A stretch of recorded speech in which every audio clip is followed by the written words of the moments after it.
Royal এনফিল্ডের Hunter 350 একটা motorcycle. তো এই বাইকটা হচ্ছে রয়্যাল এনফিল্ডের যে বাংলাদেশে লঞ্চ দেওয়া হয়েছে সব থেকে অ্যাফোর্ডেবল একটা বাইক, এবং যার বর্তমান বাজার মূল্য কোম্পানি নির্ধারণ করেছে 3,30,000 টাকা।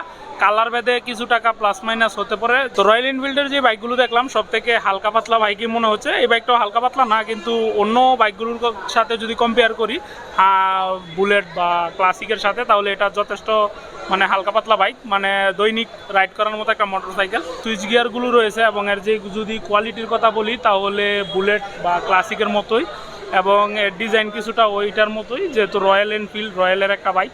তো যাই হোক, এই বাইকটা সত্য বলতে মানে খুবই চমৎকার একটা বাইক এবং দৈনিক রাইড করার মতো একটা মোটরসাইকেল।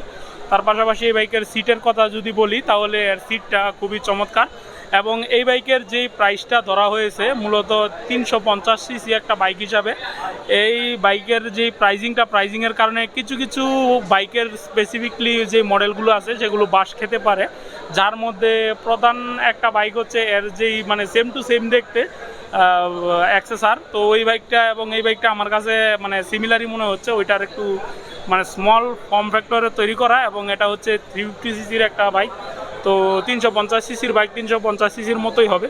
তো যাই হোক, ওই বাইকটা থেকে এই বাইকটার লুকস আমার কাছে যথেষ্ট ভালো বলেই মনে হচ্ছে, এবং যথেষ্ট বড় সড়ো একটা বাইক এবং মানে গুড লুকিং একটা মোটরসাইকেল। তার পাশাপাশি ব্র্যান্ডটা হচ্ছে রয়্যাল এনফিল্ড।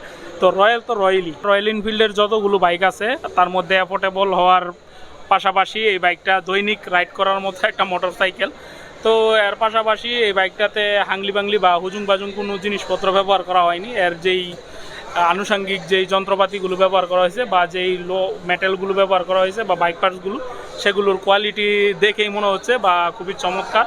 তো সত্য বলতে এই বাইকটাতে আবার ডুয়েল চ্যানেল এবিএস দেওয়া রয়েছে, মানে রয়্যাল এনফিল্ডের যতগুলো মডেল বাংলাদেশে লঞ্চ দেওয়া হয়েছে ওই সবগুলো মডেলই ডুয়েল চ্যানেল এবিএস দেওয়া।